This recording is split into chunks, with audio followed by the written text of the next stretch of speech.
Graças a Deus, irmãos, podem se assentar. Hoje eles me veem com a mão, um dedo aqui enfaixado, né, mancando. Os irmãos ficaram sabendo, na segunda-feira eu tive um acidente de moto e quando a gente cantava aqui, louvava o Senhor, a gente pensa assim, tem coisas tão... Como é que é o ser humano, né?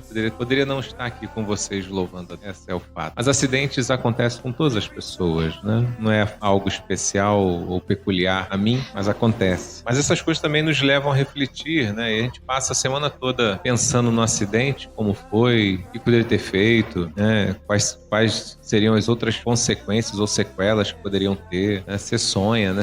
Você chega até a sonhar um pouco sobre aquilo e isso faz a gente ver que a vida realmente ela é, mas pode deixar de ser rapidamente, né? É como a própria palavra de Deus diz, é como um sopro. Quando você vê, acabou a vida. E aí, de certa forma, na quarta-feira eu fui na igreja, deu estudo. Ontem estive reunido com os homens, né? E um trabalho que estava junto com a Federação de Homens responsável de organizar, de pregar. Passei o dia com eles lá. Hoje pela manhã também, em Vilar Carioca. Depois tivemos reunião do conselho. E eu falo porque, assim, parece que não foi nada, né? Que o pastor sofreu, porque caiu de moto na segunda. Na quarta já está na igreja. No domingo já está tocando os trabalhos normalmente, né? No sábado já liderando lá o trabalho masculino. Mas foi muito grave o que aconteceu.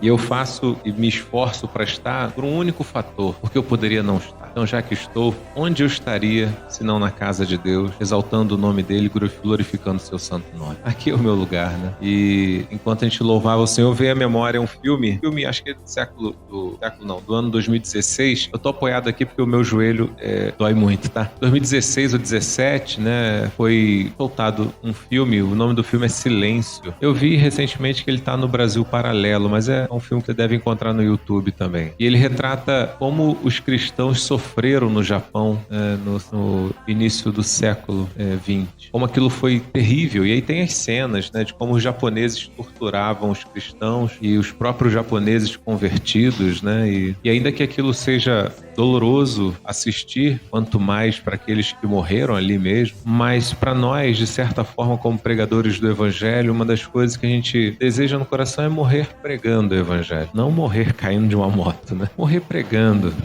fazendo aquilo que Jesus mandou. E isso faz a gente verificar que a gente passa a vida inteira, às vezes, correndo atrás do vento, perdendo tempo com coisas com as quais você não junta tesouro nos céus. Pois bem, a gente sabe da barbaridade que o mundo é, da violência que o mundo é, decorrente ao filme que eu citei, e registra como os japoneses foram terríveis na perseguição à fé cristã e aos cristãos, e decorrente de todo aquele sofrimento também, de certa forma, a palavra de Deus diz, né? Felizes são aqueles que sofrem por amor ao meu evangelho. E é isso que Jesus diz. Pois bem, eu queria então trazer uma reflexão nessa noite.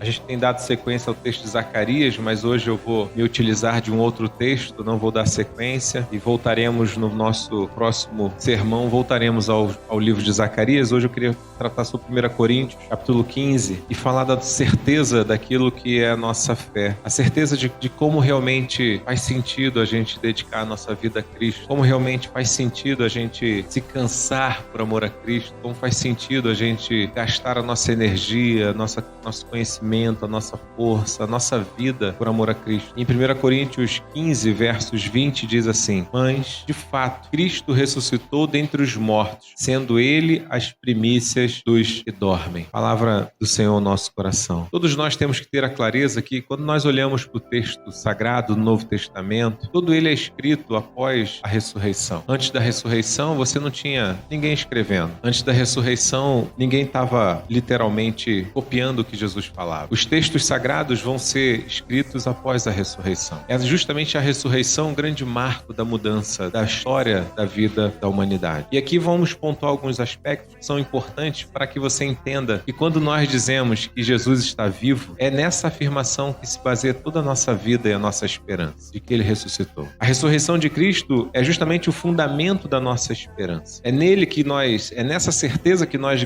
servimos, caminhamos e temos a garantia de que também com Ele ressuscitaremos. Paulo coloca, inclusive finalizando esse verso, sendo ele as primícias dos que dormem. Ele foi o primeiro e juntamente com ele todos nós também ressuscitaremos. Mas verificaremos nessa noite, eu serei bem objetivo, algo fundamental para que eu e você possamos ter clareza por que a minha vida deve ser dedicada a Cristo, por que eu vou gastar meu tempo em servir ao Senhor. E aqui está alguns aspectos importantes, porque o mundo nos ocupa tanto tempo, o mundo nos ocupa tanto a nossa mente, o nosso coração, o mundo ocupa tanto espaço nas nossas escolhas, né? Quando nós percebemos, tomamos decisões e escolhas que não refletem, às vezes, nem muito aquilo que condiz com o que eu acho, com o que eu penso, mas simplesmente porque é o que a cultura e a mídia impregna nas nossas mentes. O fato é que pensar agora na ressurreição de Cristo, no Cristo ressurreto, demanda eu ter a clareza de que alguma coisa tem que ser diferente para mim. Vejamos então como isso se concretiza. A primeira coisa a ser pensada é que a ressurreição de Cristo é um fato controverso. Alguém venceu a morte. Isso é estranho. Isso é algo que surpreende qualquer um que se colocasse a refletir sobre tal coisa. A ressurreição de Cristo, ele é tão destacado e colocado que mesmo nesses aspectos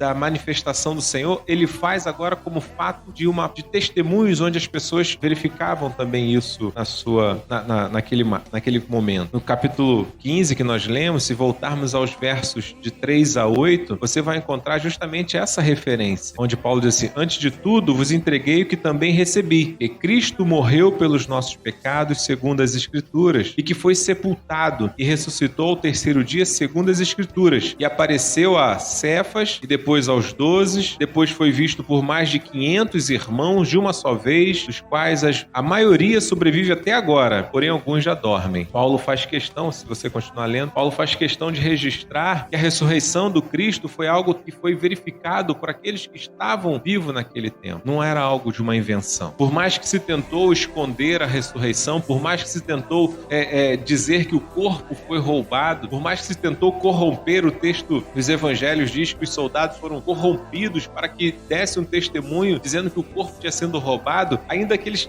tentassem fazer tais coisas, encontramos aqui um texto mostrando que as pessoas viram ele ressuscitado. Jesus aparece a várias pessoas. Muitas foram as tentativas de negar esse fato incontroverso. Muitas foram as formas de tentar obscurecer e de esconder isso. Muitos são os fatores também do nosso tempo que de alguma forma nos preenche a nossa mente, os nossos pensamentos, para que a gente não ocupe em alguns momentos da nossa rotina um pensamento de refletir que o nosso Redentor vive e que ele está no seu trono e que a ressurreição dele, a vida dele implica em algo também na minha. Se isso fosse uma mentira, poderíamos trazer à mente como que algumas pessoas topariam encarar a morte por uma mentira. Se eles tivessem roubado o corpo, se eles tivessem escondido, ou se eles tivessem de alguma forma feito alguma estratégia para fraudar essa ideia da ressurreição, vocês acreditam que esses discípulos e as famílias deles e todos os centenas de outras pessoas iriam encarar a forca, a fogueira, por uma mentira? Quem vai encarar a morte por uma mentira? Você vai e fala assim: não, é mentira, a gente escondeu o corpo. É mentira, a gente levou o corpo dele, está em tal lugar. Mas não é isso que a história mostra.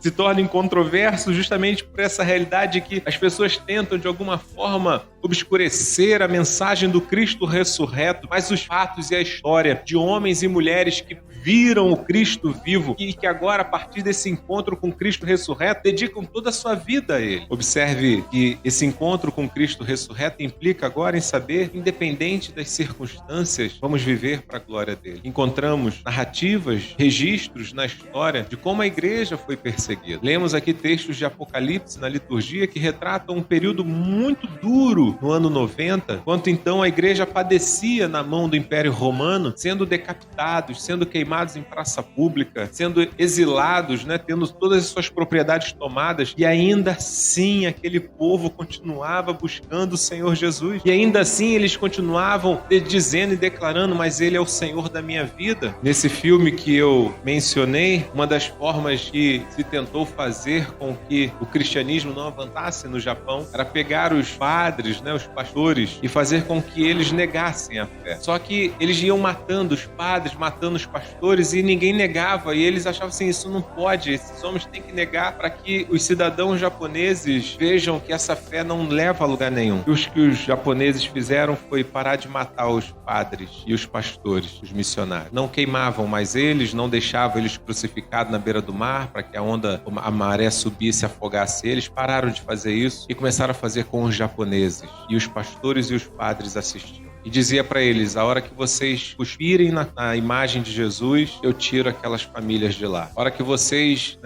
quebrarem essa cruz, eles tinham lá pedras esculpidas com a face de Jesus, cruzes. E assim, a hora que você quebrar essa cruz, eu tiro aquela família, aquela criança, aquela mulher, aquele homem da fogueira. Eu não acendo a fogueira. A forma como os japoneses tiveram de dominar foi justamente de colocar um sentimento no coração daqueles homens missionários que foram para lá, a culpa daquelas famílias que morriam. E o filme retrata que, a partir daí, então, muitos missionários começam a simplesmente fazer uma declaração de que não iriam pregar mais o evangelho, negando, teoricamente, o evangelho para que as famílias não morressem. Isso é o que acontece na história. O que eu quero mostrar é que o que os japoneses viram é que os cristãos não tinham medo de morrer pelo evangelho. Então, eles começaram a matar outros, porque uma das coisas que nós temos como nossa missão é amar as pessoas. E aquilo que passou a ser um grande, como diria assim, uma grande angústia na alma dos cristãos. Mas retrato também um missionário que tinha sua família, um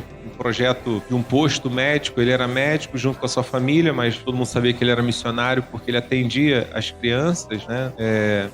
Acho que até passou um documentário hoje, ou vai passar mais tarde na Record da cidade, uma das cidades mais violentas hoje, e na década de 60 ela também já era violenta. E o que acontece é que haviam guerras de tribos e ele simplesmente atendia todo mundo, ele não fazia exceção, ele tratava da desnutrição das crianças, com a sua esposa e seus 3 filhos que cresciam com ele ali, e a informação chegava um pouco demorada. E o que aconteceu? Uma tribo ganhou no confronto e estava indo para uma região para matar as pessoas daquela tribo onde estava o posto, o hospital evangélico. E quando a informação chega, e eles estavam vindo, a família missionária não conseguiu sair da cidade e eles foram presos. E acontece uma situação triste, mas eu quero retratar para vocês o fato que aconteceu. Quando eles prendem a família, eles colocam para serem executados, um dos filhos corre para a mata, consegue se desvencilhar e corre para a mata e se esconde. E a história diz que já estava um pouco escuro, já era um final de dia, e a gente está falando de um local que não tinha iluminação pública, não tinha nada, então a criança se escondeu e aqueles homens começaram a gritar: nós vamos matar todos vocês, volte logo, menino, nós vamos matar todos. E o menino não voltava, ele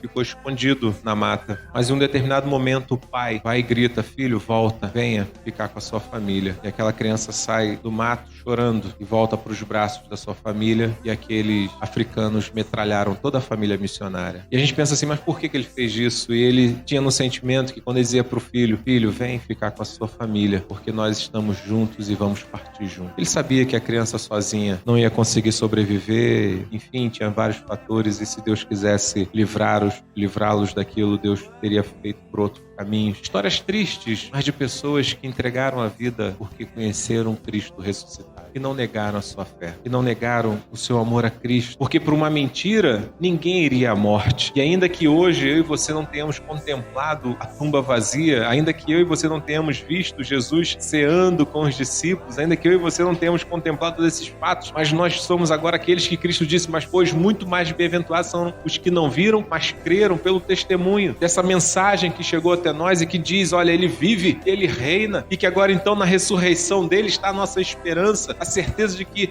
por causa da sua vida, nós temos vida e vida em abundância. Por causa do sacrifício dele e da sua ressurreição, que marca que o seu sacrifício foi aceito, de que realmente teve valor, que agora eu e você somos perdoados de todos os pecados. E que agora, então, livres das amarras do demônio, das amarras do pecado, eu e você podemos viver para glorificar a Deus, amando a Ele sobre todas as coisas e ao próximo como a nós mesmos. Verifique como a ressurreição de Jesus é algo que tem que mudar a nossa vida. E fazer a gente agora querer muito mais viver debaixo da sua santa vontade do que viver debaixo das paixões desse mundo. E que são muito. Observe como cresce em nosso meio a vaidade, observe como cresce em nossa sociedade o egoísmo, observe como cresce a violência e a imoralidade, observe como cresce essas circunstâncias das quais todos nós combatemos, levando o amor e a verdade do Evangelho de Cristo. Se a solução estivesse nas paixões que o mundo oferece, nós já estaremos verificando frutos, mas a gente não encontra isso. E não vem de agora. Citei 2 exemplos que retratam de pessoas que eram executadas só porque pregavam o amor de Jesus. Não faziam nada diferente disso. Não inflamavam o povo a fazer rebelião, não tinha nada disso. Não chamava ninguém a pegar as armas e depor o governo, não era isso. Era somente dizer, crê no Senhor Jesus e será salvo. E você terá a certeza da vida eterna. Porque essa é a grande vida do crente. Testemunhar assim como nos foi testemunhado pela palavra. Agora eu e você também testemunhar que as nossas vidas foram transformadas por aquele que venceu a morte, por aquele que está vivo. O segundo aspecto que eu e você temos que ter em mente é justamente isso, a ressurreição de Cristo é uma verdade que transforma o nosso viver. Isso mudou a vida dos discípulos e tem que mudar a sua vida também. Isso fez toda a diferença na vida dos discípulos, que quando Cristo estava sepultado, o texto nos diz que eles estavam escondidos, com medos, receosos de também serem presos, de também serem crucificados, de também serem torturados. Esse era o sentimento deles, enquanto Cristo descia à sepultura. Mas quando eles contemplam o Cristo ressurreto, todo medo é dissipado, todo medo de perseguição é jogado por terra, todo medo de terem a sua liberdade cerceada é deixado de lado, pois agora eles querem simplesmente proclamar: o nosso rei vive, e não importa o que o mundo faça contra nós, eles terão que contemplar a maravilha daquele que ressuscitou, o nosso Salvador. E esses homens então entregam as suas vidas para o serviço do reino, o mesmo serviço que Cristo também te desafia e desafia a mim, a não perder tempo correndo atrás do vento, achando que vai conseguir alguma coisa nesse mundo que preencha o vazio do seu coração. Você não vai encontrar. Podemos conquistar muitas coisas. Alguns teóricos dizem que hoje o rico consegue desfrutar, o pobre consegue desfrutar de muitas coisas que o rico também desfruta. E de certa forma é verdade. Quando eu era criança, quem tinha telefone era rico. Os irmãos aqui, então, alguns mais velhos do que eu, quem tinha bicicleta era rico. Hoje, pessoas que vivem de bolsa têm celular, têm telefone, têm internet. O que eu quero dizer é que essas coisas que aparentemente são consideradas como se seriam fundamentais para trazer alegria, paz, equilíbrio, certa satisfação, só mostra que isso não traz nenhuma forma de paz ou de alegria. Porque muitos, sejam eles pobres ou ricos, que alcançam algumas coisas nas suas vidas, continuam ainda vazios na sua alma. Se a riqueza, se a prosperidade pudesse promover felicidade, nós não verificaríamos ricos se tirando a própria vida, se enveredando caminhos de vícios, de prostituições, de tristezas, de angústias. Porque, na verdade, o que traz sentido à vida, faz com que realmente a gente se sinta feliz e completo, é viver debaixo do que Deus quer que você viva. É estar debaixo da vontade dele. Quando eles contemplam Cristo ressurreto, agora eles dizem assim: eis que o nosso Redentor vive, eis que a mensagem se concretizou, eis que agora então faz todo sentido a nossa vida. E é justamente nesse encontro com Cristo que todo medo tem que ser lançado fora. Talvez você tenha medo de dedicar a sua vida ao Evangelho, talvez você tenha medo de ser rotulado por alguma coisa, talvez você tenha medo de perder oportunidades de prazeres, talvez você tenha medo de perder alguma coisa, mas naqueles que perdem para o mundo, com certeza ganham riquezas incontáveis com aquele que é o Senhor da glória. Por isso o encontro com o ressurreto demanda e produz em nós mudanças, onde agora a nossa preocupação é viver para Ele, servindo a Ele, porque a ressurreição de Cristo mudou a vida dos discípulos e ela tem que mudar a sua também. Um último aspecto a ser pensado sobre essa ressurreição, e se porventura alguns de vocês assistirem o filme que eu mencionei e até mesmo na história que contei desse missionário, todos têm uma certeza: a glória vindoura. Eles encaravam a morte porque eles sabiam